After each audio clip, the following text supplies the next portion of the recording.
Alors l'intérêt du bouton, c'est déjà premièrement, à terme, il devra être discret, donc ne pas être vu, de façon à ce que la victime puisse appuyer sans redéclencher encore plus de violence par rapport à son conjoint.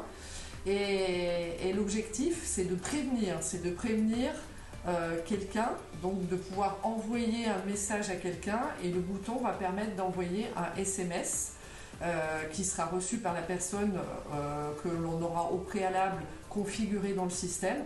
Donc la personne qui est victime de violences de manière récurrente, elle pourra prévenir ses amis, sa famille, son entourage qu'elle a la possibilité de configurer un système avec leur numéro de téléphone, et au cas où, elle pourra appuyer sur le bouton et ces personnes-là recevront un SMS.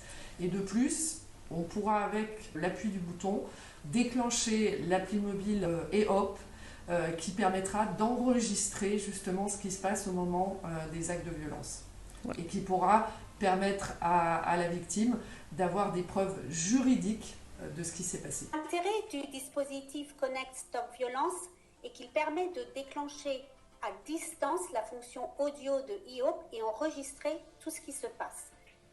EHOP a aussi des fonctions photo et vidéo que la victime peut utiliser pour prendre des photos de toute marque physique sur elle ou une vidéo de la scène a posteriori. On ne va pas directement démarrer tout de suite un design de la mécanique ou un design de l'électronique. Il faut d'abord aller chercher des fonds pour financer le développement du produit. Donc l'objectif de l'association La Roche pour Elle était dans un premier temps de prouver la faisabilité technologique d'un tel système. Donc plutôt que de faire dépenser beaucoup d'argent à cette association, on a préféré aller choisir une solution sur étagère, peut-être très volumineuse, mais qui permettait de démontrer le concept.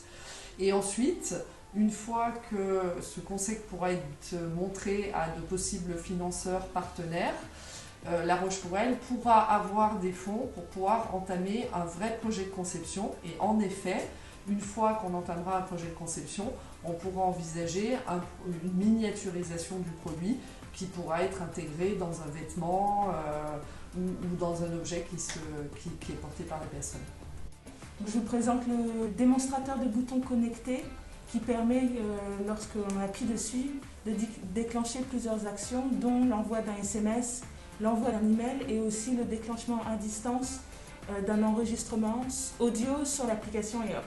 Ces paramètres sont configurables depuis un portail accessible sur Internet. Chaque bouton a une identification unique qui permet de reconnaître qui a déclenché le bouton, et puis aussi de configurer les numéros de téléphone sur lesquels envoyer le message, le corps du message aussi, donc est-ce qu'on veut dire SOS ou besoin d'aide, etc.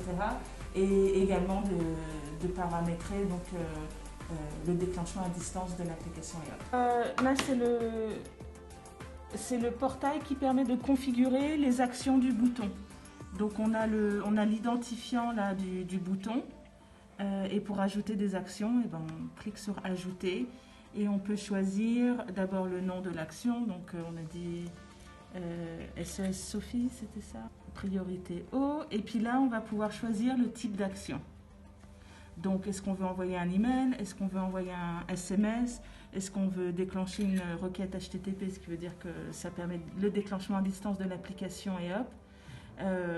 Et plein d'autres types d'actions. Donc là, en l'occurrence, si on veut faire un SMS, on renseigne le numéro de téléphone de la personne, le contact secours. Donc par exemple, moi je mets mon numéro de téléphone à moi. Et ensuite, dans le champ contenu, on va rentrer le message que le SMS doit envoyer. Là, en l'occurrence, alerte Sophie. Et voilà, on s'assure que c'est bien actif. Et voilà, cette action est enregistrée. Donc quand on appuie sur le bouton, le SMS SOS Sophie est envoyé.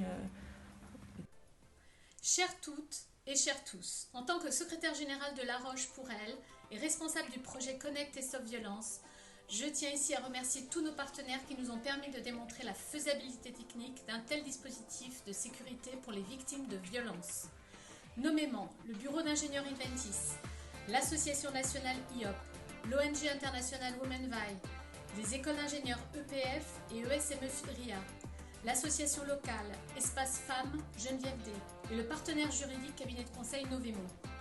Je tiens à remercier tout particulièrement nos donateurs individuels, la Fondation Les Petites Pierres et la délégation départementale aux droits des femmes et à l'égalité de Haute-Savoie. La prochaine étape est très importante, c'est de réunir suffisamment de fonds, qu'ils soient publics ou privés, pour réaliser l'industrialisation en France de ce dispositif qui a d'ores et déjà une portée internationale. Je vous remercie.